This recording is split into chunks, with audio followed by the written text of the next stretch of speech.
बिस्मिल्लाहिर्रहमानिर्रहीम, अस्सलाम वालेकुम, वेलकम टू पब्लिक पल्स। मैं हूं नम्रा तारिक। नाज़रीन, ईरान और इसराइल के दरमियान जो जंग है, जो कशीदगी है, वो दिन ब दिन बिगड़ती चली जा रही है। इससे पहले अमेरिका डायरेक्टली उस ग्राउंड पे नहीं आया था, लेकिन हम लोग बार बार अपने प्रोग्राम में ये तज्जिया कर रहे थे कि अमेरिका का क्या किरदार होगा। डोनाल्ड ट्रंप के जो बयानात आया करते थे, उनके अंदर खुद ही कभी किसी किस्म की वजाहत आती थी, कभी किसी और किस्म की वजाहत आती थी। लेकिन आज रात अमेरिका की जानिब से बाकायदा तौर पर हमला किया गया ईरान की जो हसास जोहरी 3 तंसीबात ये बताई जा रही है, न्यूक्लियर साइट्स। डोनाल्ड ट्रंप ने खुद भी ट्वीट किया और कहा कि ये जो साइट्स हैं, इनको कामयाबी से इन पे हमला किया गया। इसराइल अब मुकम्मल तौर पर सेव है। सो इसके बाद हम लोग देखते हैं कि क्या होने जा रहा है, क्योंकि सूरत हाल मजीद कशीदा हो चुकी है और आइंदा आने वाले दिनों में क्या होगा इस पे बात करते हैं। मुझे ज्वाइन करिए प्रोग्राम में आमना शेख, साथ ज्वाइन कर रहे हैं मुझे बैरिस्टर साद रसूल साहब। साद साहब, खुशामदीद प्रोग्राम में। सबसे पहले तो ये बताएं कि हम लोगों ने पहले इस बारे में बार बार बात की कि अमेरिका क्या करने जा रहा है, प्लान क्या है, लेकिन जो 2 वीक्स का टाइम लिया गया, फिर उसके बाद जिस तरह से आज रात हमला किया गया, अब ईरान भी जो है वो डट के खड़ा है सामने। ईरान ने कहा कि अमेरिका को भुगतना पड़ेगा जो उन्होंने हमला किया इसके बाद। सो अब क्या होगा? सबसे पहले तो ये पता ही चला कि जो 2 वीक का पीरियड था वो एक डिसेप्शन थी। ये जो कहना था कि हम 2 वीक अभी इसके ऊपर सोचेंगे, शायद इसके दरमियान में कोई निगोशिएशन हो, शायद कोई डील हो जाए, तो वो तो एक डिसेप्शन थी। बल्कि आज अगर आप ईरानियन फॉरेन मिनिस्टर का बयान देखें तो वो तो बार बार कह ही रहे हैं कि अमेरिका ने पहले भी रिसीव किया और उन्होंने ये भी डिसेप्शन के अंदर किया।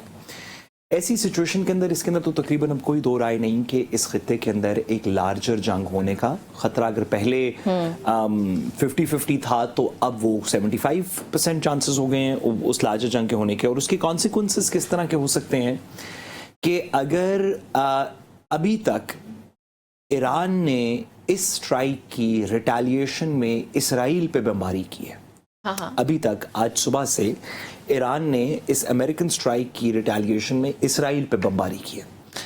अगर ये बायलैटरल रहे, ईरान इसराइल पे बमबारी करता रहे तो शायद जंग कंटेन रहे। लेकिन अगर इस अमेरिकन अटैक की रिटेलिएशन ईरान किसी अमेरिकन बेस पे कर देता है जो इराक पे के अंदर मौजूद हैं, ईरान के गिरदोनवा में बहुत सारी अमेरिकन बेसेस मौजूद, अगर वो किसी अमेरिकन बेस पे कर देता है और वहां पे कोई जानी नुकसान हो जाता है, जिसकी के पॉसिबिलिटी है, ईरान के पास ये कैपेबिलिटी भी है, तो फिर अमेरिका को उस जानी नुकसान या उस बाकी अटैक का एक और रिस्पॉन्ड करना पड़ेगा, या तो गिव अप करना पड़ेगा, कहना पड़ेगा कि हम नहीं करेंगे मजीद रिस्पॉन्ड, या रिस्पॉन्ड करना पड़ेगा। और जैसे कि हम देख रहे हैं कि इसराइल की जंग में भी, और जब पाक भारत वाली जंग हुई थी उस वक्त भी, जब एक दफ़ा ये सिलसिला शुरू हो जाए कि हम उनका रिस्पॉन्ड करेंगे, वो हमारा रिस्पॉन्ड करेंगे, हम उनका रिस्पॉन्ड करेंगे, वो हमारा रिस्पॉन्ड करेंगे। इसराइल ने ईरान पे बमबारी की, ईरान ने वापस की, इसराइल ने कहा हम इस बमबारी का जवाब देंगे, ईरान ने कहा हम वापस अब इसका जवाब देंगे, उन्होंने कहा हम वापस जवाब देंगे।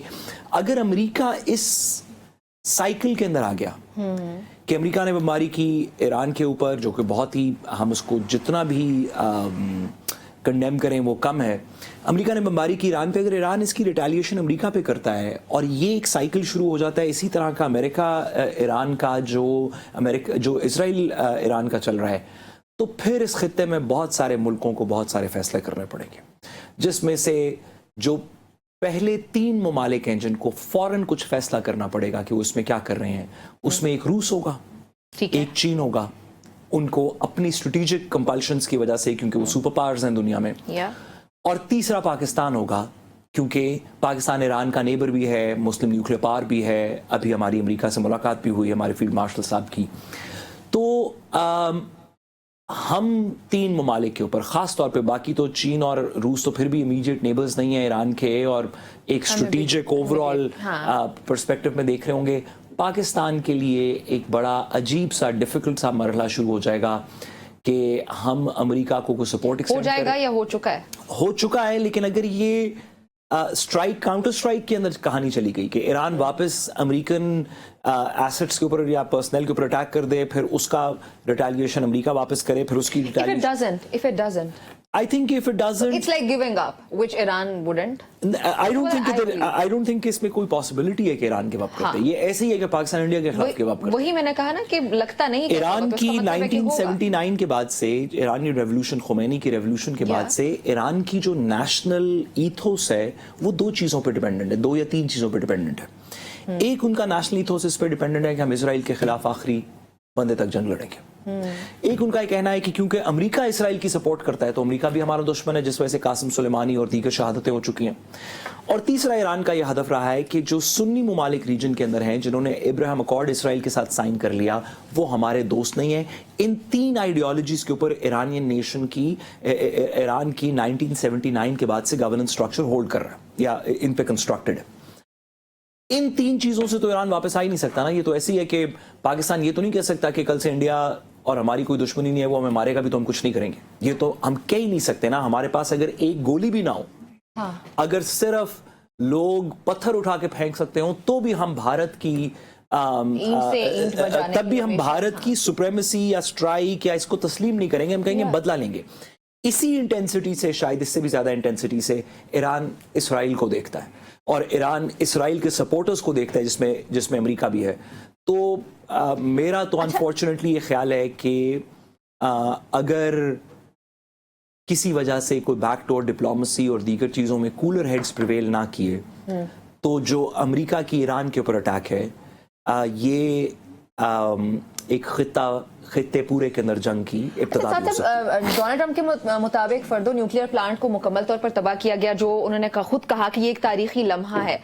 तो अगर ये सब खत्म हो गया है, आप खुद कह रहे हैं कि न्यूक्लियर साइट्स जो है उनको हमने मुकम्मल तौर पर तबाह कर दिया, जो कि बहुत जरूरी था, तो फिर तो मतलब कि आपकी कोई लड़ाई नहीं बची ना, आपको तो कोई मसला नहीं है। लेट्स से कि आपको बहुत ज्यादा मसला था कि ईरान न्यूक्लियर पावर बनने जा रहा है। अब यहाँ से लड़ाई तो ईरान के रिएक्शन के ऊपर होगी ना। देखिए, अमेरिका का कहना है कि हमने न्यूक्लियर साइट्स तबाह कर। नहीं, मेरा सवाल मुकम्मल नहीं होता। मेरे कहने का मतलब ये था कि अमेरिका जो या इसराइल जो है एक नैरेटिव लेके सामने आ रहे थे ना न्यूक्लियर पावर से मुतालिक या न्यूक्लियर वेपन से मुतालिक, तो अब उनके पास तो कुछ भी नहीं बचा। तो क्या अमेरिका अब ऑफर कर सकता है नेगोशिएशन? गुजारिश करूं कि इसको इस तरह ना सोचें।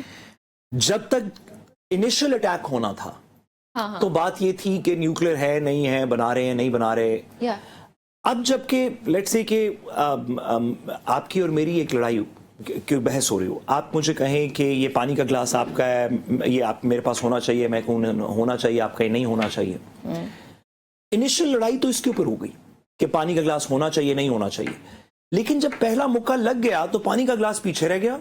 अब मुक्के का बदला है कि दूसरी साइड मुक्का मारेगी, पहले दूसरे बदले मुक्के का बदला है कि पहली साइड मुक्का मारेगी, और फिर तो एक एक्सचेंज हो गया। अब न्यूक्लियर साइट्स तो रह गई पीछे। अगर ईरान अमेरिका की बेस पे अटैक कर देता है तो अमेरिका ये तो नहीं कह सकता कि हमारे 4 फौजी और 10 प्लेन तो तबाह हो गए हैं, लेकिन क्योंकि ईरान की न्यूक्लियर साइट्स हमने तबाह कर दी थी तो हम अब कुछ नहीं आगे करेंगे। अब तो ये एक tit for tat retaliatory campaign हो सकती है, जिससे पूरे खित्ते के अंदर जंग भी। ठीक है, अच्छा आमना ये बताइएगा, जैसे साद साहब ने कहा कि 3 ममालिक बहुत अहम है जिनको फौरी तौर पे कोई ना कोई पोजीशन लेनी होगी, उनमें रशिया, चाइना और पाकिस्तान शामिल है। हमने प्रोग्राम में पहले कहा कि हम लोग शायद जब ये डिस्कस कर रहे थे हमें लगा कि अमेरिका का वो किरदार नहीं होगा जो आज हमने देखा, या वो हम एक्सपेक्ट कर भी रहे थे, लेकिन था कि पाकिस्तान उसके बाद ही कुछ पोजीशन ले सकते हैं। अब क्या पोजीशन होगी पाकिस्तान की? अभी फिल वक्त जाहिर है पाकिस्तान की हुकूमत ने इसको कंडेम किया है, वजीर आजम का राब्ता भी हुआ है। सो क्या ओवरऑल स्टेटस है इस वक्त पाकिस्तान का?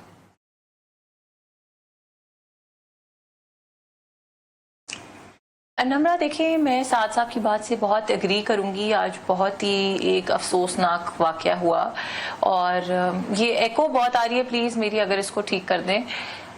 मैं ये कहना चाहूँगी कि ये मैं वाकई एक्सपेक्ट नहीं कर रही थी, और मैंने कल आपके शो में ये कहा कि शायद ये बात इस तरह से नहीं होगी। कल के शो में हमने ये चीज़ डिस्कस की और साद साहब ने भी हमारा एक ही राय थी कि शायद 2 हफ्ते बाद मस्बत चीज़ें होंगी, क्योंकि मुलाकातें जिस तरह से चल रही थी, जिस तरह से लॉबिंग चल रही थी, जो चीज़ें जो पाकिस्तान की उसमें कोशिशें थी और सबकी कोशिशें थी, मुझे उम्मीद नहीं थी कि ये हुआ। लेकिन अगर ये हुआ है तो ये बहुत अफसोसनाक है, और मेरे ख्याल में पाकिस्तान, क्योंकि जिस तरह आपने कहा वज़ीर आज़म ने भी कंडेम किया इसको, पाकिस्तान क्योंकि अपनी पोजीशन वाजे कर चुका है कि हम ईरान के साथ हैं।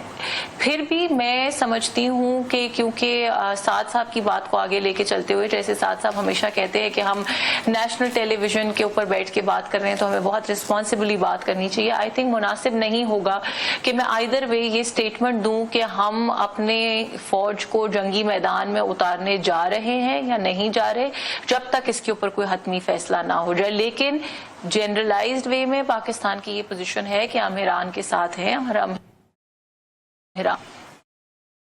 अभी हम जनरलाइज्ड वे में बात करें, हम स्पेसिफिकली नहीं कह सकते कि पाकिस्तान के पास क्या क्या ऑप्शंस मौजूद हैं। अच्छा, एक चीज जो मैं मजीद इसमें ऐड करना चाहती हूँ आमना, वो ये कि पाकिस्तान की मईशत भी जाहिर है बहुत सारे चैलेंजेस से पहले ही जो है वो चैलेंजेस हैं, लेकिन उसके अलावा अभी अगर खुदा ना ख्वास्ता ये सिचुएशन जो एज ऑफ नाउ इसके मुतालिक भी इतनी गड़बड़ पहले से ही मौजूद है, तो खुदा ना ख्वास्ता अगर ये मजीद आगे जाते हैं तो फिर तो पाकिस्तान को भी बहुत सारे मजीद चैलेंजेस का सामना करना पड़ेगा। तो उसके लिए पाकिस्तान की तैयारी किस हद तक जो है वो है? देखिए नम्रा, एग्जैक्टली पाकिस्तान की पोजीशन इस वक्त बहुत सेंसिटिव है। पाकिस्तान देखें, दो तीन ममालिक का नाम लिया इन्होंने, कहा रशिया, चाइना और पाकिस्तान। अब रशिया और चाइना की बात करें तो they are very stable countries, doing well economically, politically. उनकी सिचुएशन, वो आर्मी मार्केट में अगर तेल की कीमत बढ़ती है तो उनको शायद इतना फर्क ना पड़े, लेकिन पाकिस्तान को बहुत पड़ेगा। से लड़ रहा है एक नहीं, सिर्फ वो बात नहीं है, मैं उसके ऊपर आने लगी हूँ। एक पॉलिटिकल बहरान से, मतलब ये रियलिटीज हैं। हम इस वक्त यहाँ पे पाकिस्तान के लिए बात कर रहे हैं, हम किसी एक सियासी जमात के लिए बात नहीं कर रहे। ये रियलिटीज हैं कि पाकिस्तान एक पॉलिटिकल बहरान से अभी निकला है, बहुत सालों के टर्मोइल के बाद, जल्द से धरने, जलाओ घिराओ की सियासत के बाद political stability. And to be very honest, I would still say कि इस वक्त भी 100% पॉलिटिकल स्टेबिलिटी नहीं है, इस वक्त भी 100% फाइनेंशियल स्टेबिलिटी नहीं है, इस वक्त भी हमारी इकोनॉमी बेहतर हो रही है लेकिन ठीक नहीं है। तो इस वक्त पाकिस्तान बड़ी सेंसिटिव पोजीशन में। हमने अल्हम्दुलिल्लाह एक जंग लड़ी और वो जंग जीती और पूरी दुनिया ने हमें वो जंग जीतते हुए देखा, लेकिन हम क्या दोबारा इस पोजीशन में हैं कि हम और किसी तरह की किसी जंग में किसी की भी साइड से हिस्सा बने? ये सारे सवालात के जवाबात हमें सोच के अपने ऑप्शंस को वे डाउन करके एक फैसला लेना पड़ेगा। उसके बगैर आई थिंक फैसला लेना पाकिस्तान के लिए वो अभी तक हुआ नहीं। हुकूमत ने अभी तक किया होगा ना कुछ ना कुछ। जाहिर है ये काफी टाइम से सिचुएशन खराब है और हुकूमत की अभी कोई ना कोई पोजीशन है जो कि ऑब्वियसली पूरी दुनिया को मालूम है कि वो क्या है। पाकिस्तान के वज़ीर-ए-आज़म, पाकिस्तान के नो, काफी टाइम से नहीं। No. Let me clarify. Let me clarify this, नम्रा, जो आपने कहा कि काफी टाइम से हुआ क्यों नहीं।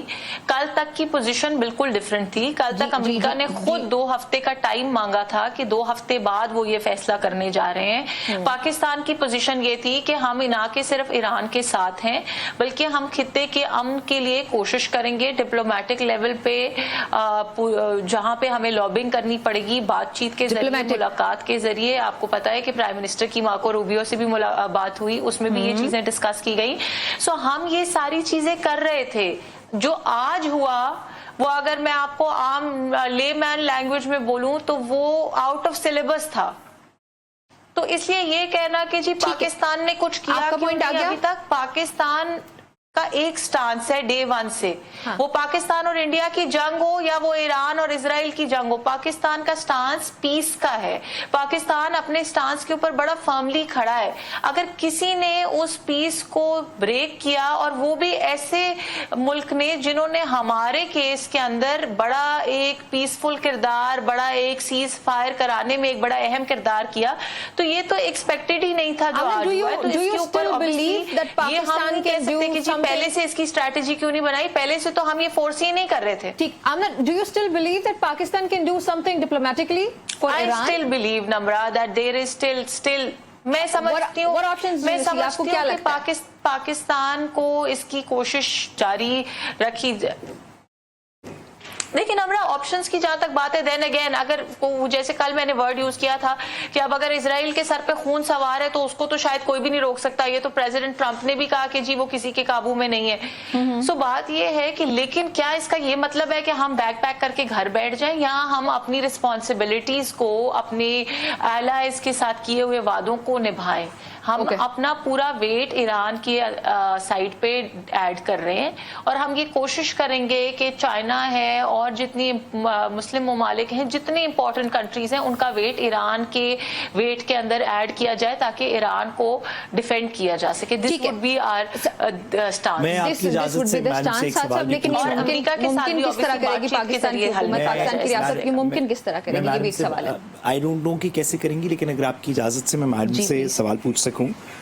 मैम, ये पाकिस्तान को एक और भी पर्सपेक्टिव में थोड़ी सी डिफिकल्ट सिचुएशन के अंदर इन सारी अनफोल्डिंग ने डाल दिया है, और वो ये है کہ پاکستان ڈونلڈ ٹرمپ کو پیس ایوارڈ دینے کا اسپانسر کنٹری پچھلی کم از کم خبروں کے اندر نظر آیا.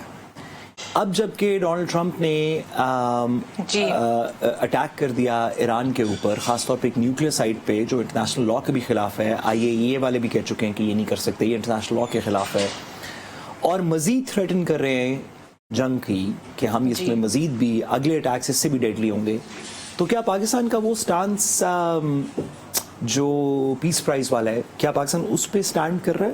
گورنمنٹ ہماری اس پہ سٹینڈ کر رہی ہے؟ دیکھیں نمرہ سعد صاحب، اس کے اوپر ابھی کوئی حتمی فیصلہ نہیں ہوا، لیکن میں اس چیز کو آپ کو کلیریفائی کر دوں کہ جو نوبیل پیس پرائز کے لیے نامینیٹ کرنے کا سٹانس تھا پاکستان کا، وہ ایک اسپیسیفک چیز سے ریلیٹڈ تھا. پاکستان انڈیا کے درمیان جنگ بندی کرانے میں جو پریزیڈنٹ ٹرمپ کا رول ہے اس سے ریلیٹڈ تھا. ایک نیوکلیئر وار کو روکا جانے کے لیے ان کو اس کے لیے نامینیٹ کرنے کا ارادہ تھا. اب بات یہ ہے کہ کیا جو کل ہوا، جو آج ہوا، کیا does that take that away from him? It does not. It's not like I'm justifying what happened today, but میں پاکستان کی پوزیشن آپ کو کلیئر کر رہی ہوں کہ پاکستان کی پوزیشن اس کے اوپر یہ ہے کہ ایک نیوکلیئر وار کو ہونے سے روکنے کی بیسس کے اوپر وہ اس کی نامینیشن کرنا چاہتے ہیں. لیکن دوسری نیوکلیئر وار سو کالڈ جو ہے وہ کر چکے ہیں کہ ایران کا مسئلہ اپنی جگہ، اسرائیل کا مسئلہ اپنی جگہ. جی نہیں نمرہ، نیوکلیئر وار تو نہیں ہو سکتی، وار ہو سکتی ہے، نیوکلیئر وار نہیں ہو سکتی، بیکاز اپیرنٹلی ایران کے مطابق تو Iran is not a nuclear state. Pakistan and India both are nuclear states. Sorry بات درست نہیں. وار از اے وار. نو دوسری بات یہ کہ ایران کے الائنسز ہیں روس اور چین کے ساتھ. خطے کے اندر اگر ایک دفعہ جنگ ہو گئی تو وہ نیوکلیئر کس لمحے کے اوپر ہو جائے گی یہ نہیں کہا جا سکتا. جنگ ہوتی ہے. بالکل ہے جی. تو یہ تو نہیں ہم حتمی طور پہ کہہ سکتے کہ یہ نیوکلیئر وار نہیں. میں نے ساتھ ساتھ پہلے یہ کہا کہ اس کے اوپر کوئی حتمی فیصلہ، اس کے اوپر کوئی ڈسکشن، کوئی فیصلہ ابھی دیکھیں میں نے as I said this thing came out of syllabus کہ ابھی فیصلہ نہیں ہوا. ری-اسٹریٹجائز. آپ کے مطابق broader perspective I told you کہ پاکستان کی ابھی تک وہ کرنے کی، ابھی تک نامینیٹ کرنے کی وجوہات کیا تھی، میں نے صرف وہ ایکسپلین. جی ٹھیک ہے آمنہ سعد صاحب، آپ کی اس پہ کیا رائے ہے؟ دیکھیے نیچرلی ہم ڈونلڈ ٹرمپ کے شکر گزار ہیں کہ انہوں نے امریکہ پاکستان کے تنازع کے اندر سیز فائر کروایا، اس کے اندر کوئی دو رائے نہیں. لیکن کیونکہ نوبیل پیس پرائز کسی ایک جنگ سے بڑا ہوتا ہے. نوبیل پیس پرائز نارمن بورلاگ کو دیا گیا ایگریکلچر کرنے کے لیے. مطلب نوبیل پیس پرائز کے بہت سارے پرسپیکٹیوز ہوتے ہیں. بلکہ آپ کو یاد ہے کہ یہ میانمار کی لیڈرشپ کو جب دیا گیا، اس کے بعد جب انہوں نے ان کو نامینیٹ کیا گیا، اس کے بعد جب میانمار کے اندر وائلنس ہوئی تو ساری دنیا نے ڈیمانڈ کیا کہ پیس پرائز کی نامینیشن واپس لینی چاہیے، پیس پرائز واپس لینا چاہیے. اگر کسی وجہ سے امریکن انٹرفیرنس کی وجہ سے، امریکن اسٹرائک کی وجہ سے مڈل ایسٹ میں لارجر وار شروع ہو گئی، جو ہو سکتی ہے کہ اس میں یمن ایڈ ہو جائے، اس میں عراق ایڈ ہو جائے، اس میں ایران کے دیگر بھی الائز ہیں، پاکستان اپنی پوزیشن لے سکتا ہے. اگر اس طرح کی کسی ڈگر پہ چل پڑے تو پاکستان کو میرے خیال میں بہت مشکل ہوگی اپنے اس پرومس پہ سٹینڈ کرنے کی کہ ہم آپ کو نوبیل پیس پرائز کے لیے نامینیٹ کرتے ہیں. اللہ کرے، ہم سب کی دعا یہ کہ یہ لارجر جنگ نہ ہو اور ساری کہانی اسی طرح چلتی رہے، کسی امن کی طرف جائے. لیکن جو آج کے کم از کم حالات لگ رہے ہیں، اس میں ہماری نامینیشن بھی اور ڈونلڈ ٹرمپ کا ورلڈ پیس کے اندر رول بھی بہت کویسچنبل. لیکن ساتھ صاحب اب پھر ایک جو سوال سب سے اہم ذہن میں ضرور آتے ہیں وہ یہی ہے کہ ایران کے پاس آپشنز کیا ہیں؟ جیسے ہم لوگ پاکستان کی بات کریں، اس میں آمنہ نے کہا کہ ڈپلومیٹکلی پاکستان اپنا رول ادا کرتا بھی رہا، آئندہ بھی ضرور کرے گا. لیکن ایران بھی اپنی طرف سے ظاہر ڈپلومیسی کے ذریعے آنے کی کوشش کرے یا دیگر آپشنز جو کہ وہ پہلے سے یوز کر بھی رہے. لیکن براڈر پرسپیکٹو میں اگر دیکھا جائے تو آپ کو کیا لگتا ہے ایران کے پاس کیا آپشنز مزید موجود ہیں؟ دیکھیے کسی لیول کے اوپر تو ڈپلومیسی چل رہی ہوگی، لیکن اس وقت ایران ڈپلومیسی نہیں کر رہا، نہ ہی कोई भी मुल्क अगर ईरान की जगह पे होता तो उसे डिप्लोमेसी कर रहा होता. अगर पाकिस्तान के अंदर खुदा न खास्ता बमबारी हो रही होती तो हम दुनिया को डिप्लोमेसी की बात नहीं कर रहे होते. जब इसराइल में बमबारी हो रही है तो वो दुनिया से डिप्लोमेसी की बात नहीं कर रहा. जब रूस में बमबारी हुई, ये यूक्रेन ने जब अपने ड्रोन अटैक किया रशिया के ऊपर, तो उन्होंने पीस टॉक्स की बात नहीं की. जब रशिया ने यूक्रेन के ऊपर बमबारी की तो यूक्रेन ने, जब डोनाल्ड ट्रंप भी उन्हें कह रहे थे कि आप ये अमन करें और पीस सीज फायर करवाएं, तो वो रशियन प्रेसिडेंट ज़ेलेंस्की इस चीज़ के साथ नहीं थे. वो चाहते थे कि उनकी सपोर्ट की जाए जंग लड़ने के अंदर. जब आपकी लड़ाई हो रही होती है और आपको दो मौके पड़ जाएं, तो उस वक्त तो कोई नहीं कह रहा होता ना कि फिर ऐसे करते हैं कि घर वालों को इकट्ठे बिठाते हैं और एक सेटलमेंट कर लेते हैं. उस वक्त तो आप लड़ रहे होते हैं. ये सेटलमेंट तो बाद में देखी जाएगी क्या होगी. मेरा नहीं ख्याल कि ईरान इस वक्त किसी सीरियस डिप्लोमेटिक एफर्ट की तरफ है. उनके इंटरनल मसले हैं जिनको वो रिजॉल्व करना चाहते हैं कि अब न्यूक्लियर फैसिलिटीज़ का क्या करेंगे और अपने एफर्ट्स को क्या करेंगे. उनके आई एम श्योर पॉलिटिकल मसले होंगे, लोग काफ़ी दिक्कत में हैं ईरान में, आई एम श्योर वो मसले होंगे. लेकिन इससे ज़्यादा जो इस ईरानियन जो 1979 के बाद का ईरान है, उसकी तो प्राइमरी आइडेंटिटी ये है कि वो अमेरिकन हेजमनी के खिलाफ है, वो इसराइल की हेजमनी के खिलाफ है. अब जबकि वो जंग शुरू हो चुकी है, जिस जंग का ईरान हमेशा कहता है कि हम उसके लिए तैयार हैं, तो मेरा नहीं ख्याल कि उस जंग के दरमियान में डिप्लोमेसी करेगा. इस वक्त डिप्लोमेसी करने का काम ईरान के दीगर दोस्तों का है, पाकिस्तान का है, चीन का है, रूस का है, इसराइल के दोस्तों का था, अमेरिका का काम था डिप्लोमेसी करना, यूरोप का काम है डिप्लोमेसी करना. जो जंग के अंदर दो ममालिक शामिल हैं, उनसे तो डिप्लोमेसी एक्सपेक्ट नहीं की जा सकती. मेरा नहीं ख्याल कि इसराइल और ईरान आपस में डिप्लोमेसी करें. ठीक है नाज़रीन, हमारी गुफ्तगू जारी रहती है. एक ब्रेक शामिल करने लगे. ब्रेक के बाद जाएंगे पाकिस्तान की सियासत में क्या, और उस पर भी जरा एक नजर दौड़ाएंगे. हमारे साथ ही रहिएगा. Welcome back to public pulse. नाज़रीन, हम ईरान इसराइल की सूरत हाल को एक तरफ जरूर डिस्कस कर ही रहे हैं, बात भी करेंगे, लेकिन पाकिस्तान तहरीक इंसाफ के रहनुमा शाह महमूद कुरैशी, जिन्हें लाहौर की इंसदाद दहशतगर्दी अदालत ने 9 मई के वाकयात से जुड़े शादमान आतिशज़दगी केस में जमानत उनको जो है वो इस केस में मिल चुकी है. उसके अलावा अगर इस्लामाबाद की डिस्ट्रिक्ट कोर्ट की बात करें तो पीटीआई के 3 मजीद जो रहनुमा, जिनमें बैरिस्टर गोहर भी शामिल हैं, शोएब शाहीन और आमिर मुगल, को एक और मुकदमे में बरी कर दिया गया. एक सवाल जो यहाँ पर जन्म लेते, क्या पाकिस्तान तहरीक इंसाफ को किसी किस्म का ये जो इन केसेस में ये जो रिलीफ दिया जा रहा है, इसकी कोई इंपॉर्टेंस है भी, कोई सिग्निफिकेंस है या नहीं? लेकिन इसके अलावा जो एक और मामला है जिस पर मैं चाहती हूँ कि साद रसूल साहब और आमना से उनका तज्जिया लिया जाए कि आईनी बेंचेस की मुद्दत में तोसी का फैसला किया गया. ये जो तोसी है उससे मुतालिक सीनियर जज जस्टिस मंसूर अली शाह ने एक खत लिखा. उस खत में उन्होंने अपने तहफ़्फ़ुज़ात का इजहार किया. वो ये कहते हैं कि जब तक 26वीं आईनी तरमीम से मुतालिक फैसला नहीं आता तब तक जो है वो ओबियसली पहले उनका मानना ये कि इसका इंतजार करना चाहिए, वरना इससे ये होगा कि अदलिया की साख को शदीद नुकसान पहुंचेगा. साथ साहब जो बात करें जस्टिस मंसूर, वो ठीक बात करें कि अदलिया की साख को नुकसान पहुंचेगा इस तरह?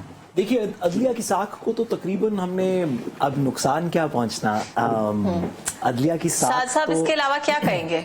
अदलिया की साख तो इफेक्टिवली रही नहीं. मुकदमा लगता है, मैं आपसे पूछना चाहता हूं, अभी कुछ मुकदमों के मैं आपसे, आप वकील भी नहीं हैं, तो आप यू डोंट, हम आपको इस तरह लेते हैं कि आप एक इन्फॉर्म्ड सिटीजन हैं. मैं आपसे पूछूं कि 26वीं तरमीम का भी मुकदमा नहीं सुना गया, जब सुना जाएगा तो वो क्या कहेंगे? 26वीं तरमीम गलत है, सुप्रीम कोर्ट कहेगी, या ठीक है? आईनी बेंच क्या कहेगा आपके ख्याल में? तो आपकी मुस्कुराहट से पता है कि आपको भी पता है कि फैसला क्या होगा. जब भी होगा ये वाला बेंच क्या फैसला करेगी. मैं आपसे पूछना चाहता हूं कि कोई आपको शक हुआ या कोई आपको सरप्राइज हुआ जब आईनी बेंच ने इस्लामाबाद हाई कोर्ट के उन 5 जजेस के खिलाफ और एग्जिस्टिंग सिस्टम के हक में वोट दिया? तो आपका जवाब होगा नहीं. मैं आपसे अगर पूछूं कि मिलिट्री कोर्ट्स के फैसले से आपको कोई सरप्राइज हुआ, तो आप कहेंगी नहीं. भाई, साख तो अदलिया की तब होती है ना जब थोड़ा डाउट हो कि पता नहीं क्या फैसला करेंगे, हो सकता है इस तरफ के दलाइल सुनने, हो सकता है उस तरफ के. अब जबकि तकरीबन हर फैसले में नजर आ रहा है कि वो एक ही तरफ के फैसले किए जा रहे हैं, तो जस्टिस मंसूर अली शाह साहब, क्यों लग रहा है साथ साहब के एक ही तरफ के फैसले हो रहे हैं? नजर आ रहा है, लग क्या रहा है? अगर बाहर दिन है, दोपहर के 12 बजे, एक ही तरफ के फैसलों के अंदर शाह महमूद कुरैशी की जमानत को भी प्लीज ऐड कर लेना. उस पे भी मैडम, शाह महमूद कुरैशी की जमानत सुप्रीम कोर्ट के कॉन्स्टिट्यूशनल बेंच ने नहीं की, जिसके बारे में मंसूर अली शाह साहब ने बात की और जिसके बारे में हम बात कर रहे हैं. आप यकीन रखें कि अगर ये वाला मुकदमा आईनी बेंच के सामने लगा होता तो शाह साहब मैंने नहीं कहा कि कॉन्स्टिट्यूशनल बेंच, आपने कहा हर अदालत से, बैरिस्टर साहब आपके ये अल्फाज थे कि हर अदालत से फैसले एक ही तरफ के आ रहे हैं। नहीं सॉरी मैडम, मैं आपसे गुजारिश करूं कि क्योंकि कॉन्टेक्स्ट जस्टिस मंसूर अली शाह साहब के खत की बात हो रही है तो इस वक्त आईनी बेंच की बात हो रही है। बाकी बहुत सारी अदालतें हैं, नीचे सिविल कोर्ट्स हैं, हाई कोर्ट्स हैं, मुतल्लिका कोर्ट्स हैं।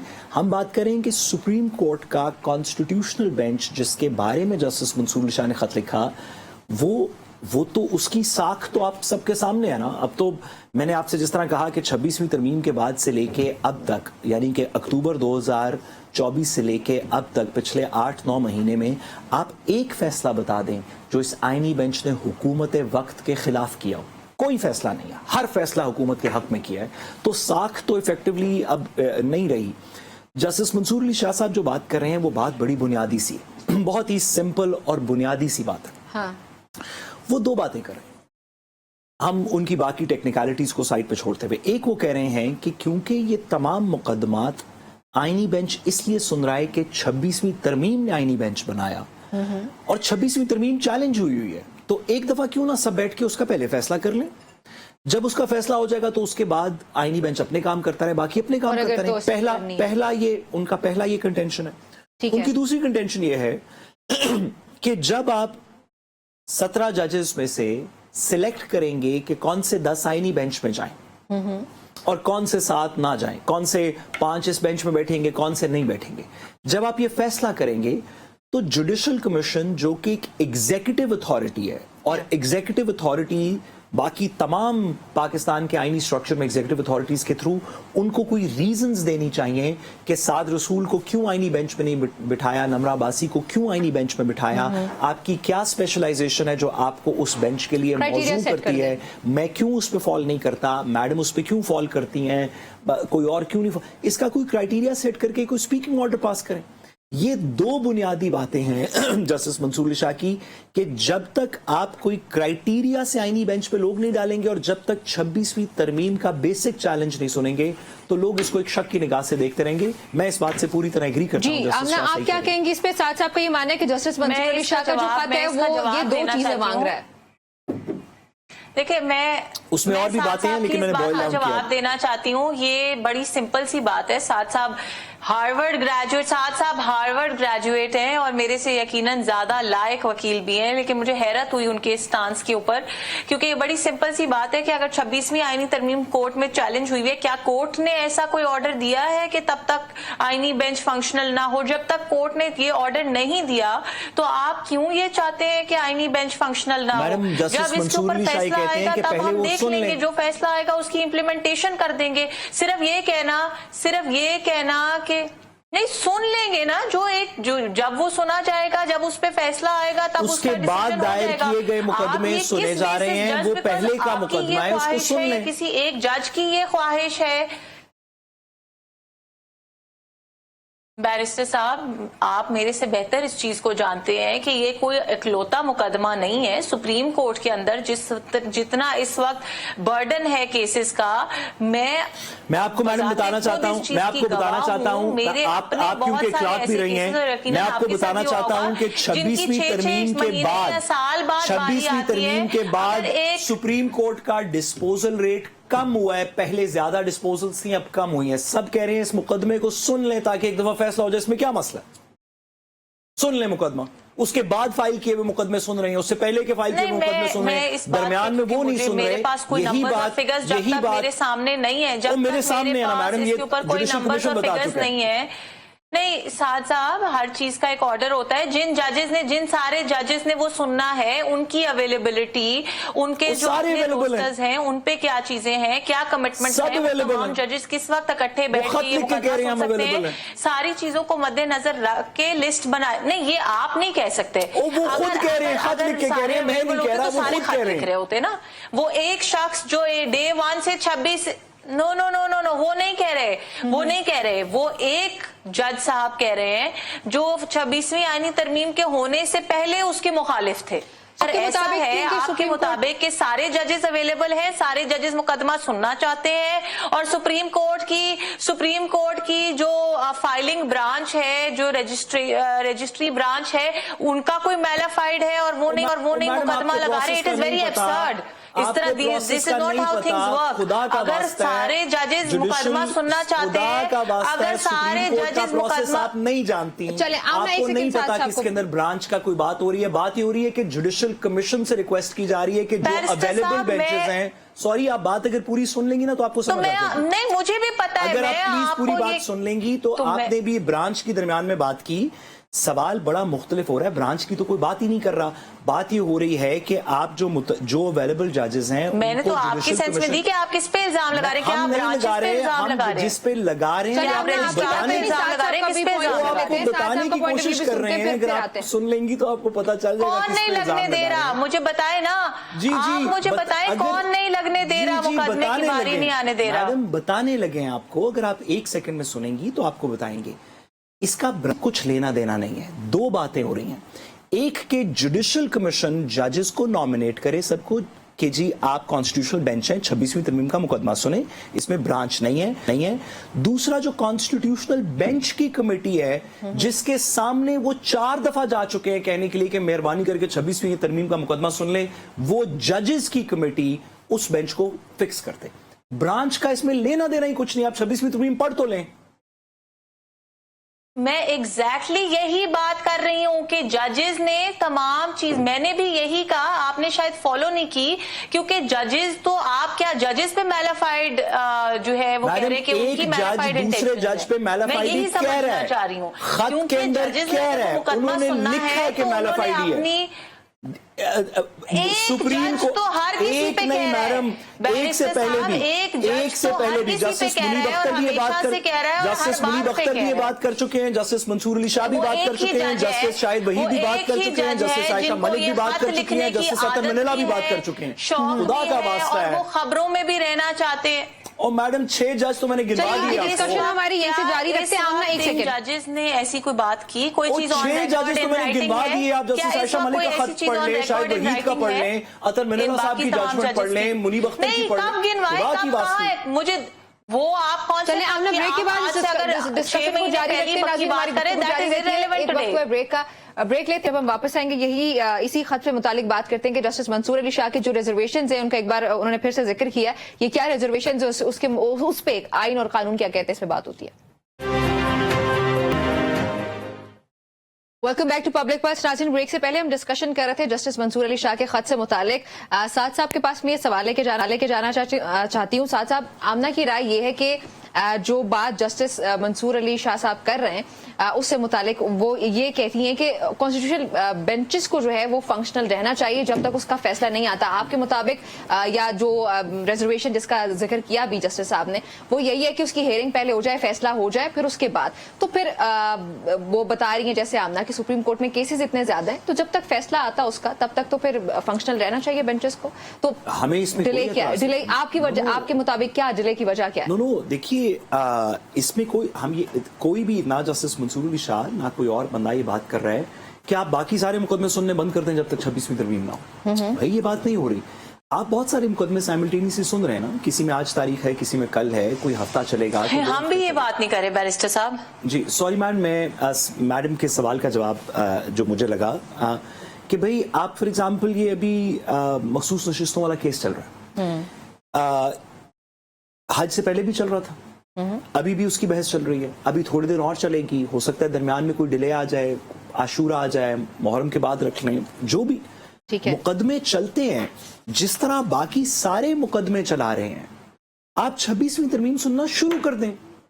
भाई बाकी मुकदमे भी सुनते रहें, 26वीं तरमीम आज सुने, कल सुने, फिर अगले हफ्ते सुन लें, फिर उससे अगले हफ्ते सुन लें, लेकिन कहीं उसकी डगर चले ताकि लोगों को पता चले कि इसका क्या नतीजा निकलेगा। इस वक्त ये हो रहा है कि 26वीं तरमीम के ऊपर कोई आर्गुमेंट नहीं हो रहा, उसका बेंच ही कॉन्स्टिट्यूटेड नहीं है, उसको सुनने का किसी को पता ही नहीं है कि कब सुना जाएगा, कभी सुना जाएगा या नहीं सुना जाएगा। जो जस्टिस मंसूर अली शाह साहब का खत है वो ये नहीं कहता कि आप सारे मुकदमे बंद कर दें, पहले 26वीं तरमीम सुने। वो ये कहता है कि आप 26वीं तरमीम का बेंच फॉर्मुलेट करके उसको सुन लें। बेशक बाकी वो 2 घंटे के लिए उसकी कार्रवाई होगी, बाकी भी सारा दिन है। बाकी जजेस अपने अपने उस बेंच से उठ के अपने अपने दीगर बेंचेस के अंदर जाके बाकी मुकदमों के फैसले करें। 2 बजे घर ना जाए ना, शाम 6 बजे तक बैठे रहें, 6 बजे घर ना जाए ना, रात 12 बजे तक बैठे रहें। आप सुप्रीम कोर्ट हैं, आप सुबह 4 बजे तक बैठे रहेंगे तो लोग आपके सामने आके बहस करेंगे। लोग, आप सुप्रीम कोर्ट हैं, आप अपना काम जैसे करते बैरिस्टर रहें। साहब रात को 12 बजे तक बैठते हैं। मैडम, मैंने ये बात दुरुस्त है, मैंने रात के 10-11 बजे के करीब सुप्रीम कोर्ट में एक वक्त में बहस की हुई है। साकिब निसार साहब का टाइम था और रात देर तक एक दिन बैठे, वो अक्सर बैठ जाते थे। तो रात 10 बजे के करीब एक मुकदमे के अंदर बारी आई, मैंने वो बहस की हुई है। हमारा सिर्फ इतना कहना है उनके कि टाइम की तो क्या ही बातें हैं बैरिस्टर साहब, उनके टाइम को तो ना पीछे वाला कोई मुकाबला कर सकता है उनके टाइम का, उनके डैम फंड का, ना आइंदा आने वाला। उनका नाम तो हिस्ट्री के जिन हरूफ में लिखा जाएगा उस पे मैं सिर्फ इसमें 2 गुजारिशात करूंगा। नवाज शरीफ साहब की 1997 की गवर्नमेंट के अंदर साकिब निसार साहब उनके सेक्रेटरी लॉ थे। नवाज शरीफ साहब की रिकमेंडेशन के ऊपर उनको जज बनाया गया। बस इतनी बात करूंगा। अच्छा, चलो इस पे भी बात कर रहे थे आमना, लेकिन जो अभी हम बात कर रहे थे जस्टिस मंसूर के खत के हवाले से, उस पे जो आपने एक बताया था कि सुप्रीम कोर्ट में केसेस इतने ज्यादा हैं उसकी वजह से, I didn't even understand the context of that. हम थोड़ा कम बात करते हैं या कॉन्टेक्स्ट हम समझा नहीं पाते। आप थोड़ी जरा ज्यादा सोफिस्टिकेटेड थॉट प्रोसेस की हैं तो हमारी माजरत के हम आपको समझा नहीं सके। जी आमना, मैं क्वेश्चन ऐड कर लूं? चलिए कोई बात नहीं, इट्स ऑलराइट। आपका ताल्लुक जिस पार्टी से है उससे इससे बेहतर उम्मीद मुझे उनसे नहीं है। जी प्लीज करिएगा नम्रा। जी मैं यही सवाल पूछी कि चले साथ साहब ने जो सोल्यूशन बताया एक तरह से कि जो केसेस हैं बाकी केसेस को भी सुप्रीम कोर्ट साथ लेके चल सकती है, लेकिन ये केस पे इंपॉर्टेंट है और इस पे जो है वो हियरिंग होनी चाहिए। आप मुत्तफिक हैं इस बात से? नम्रा देखिए, मैंने बिल्कुल भी ये नहीं कहा कि हेयरिंग नहीं होनी चाहिए। मैंने सिर्फ ये कहा कि किसी पे भी, मैंने तो इसलिए इनसे बात की कि आप किस पे इल्जाम लगा रहे हैं। अब इन्होंने कहा कि जी जो लोग उस कमेटी का हिस्सा है मैं उन पे इल्जाम लगा रहा हूं। मुझे ये बात बड़ी हैरत अंगेज लगती है कि आप क्या कहना चाह रहे हैं कि 5 जजेस गलत हैं और वो एक जज जिसको पाकिस्तान में होने वाली हर एक्टिविटी से प्रॉब्लम है वो एक जज ठीक है। ये देखें, मैं ये बात बहुत दफा कह चुकी हूँ ऑन एयर और मैं आज भी बिलीव करती हूँ कि ये बड़ा ही खराब प्रेसिडेंट रखा जा रहा है। जुडिशरी के अंदर judiciary should have a United front. Judiciary Pakistan का एक ऑर्गन ऑफ द स्टेट है। जुडिशरी अगर आपसी पॉलिटिक्स को इस तरह से सरेआम नशर करना शुरू हो जाएगी, इस तरह से एक दूसरे के ग्रज में खत लिखना शुरू हो जाएगी, तो आई थिंक ये पाकिस्तान के लिए बहुत डैमेजिंग है, पाकिस्तान की साख के लिए बहुत डैमेजिंग है। और ये सिर्फ आज की बात नहीं, जब इन्होंने पहला खत लिखा था उससे अभी तक के 6-7 खत लिख चुके।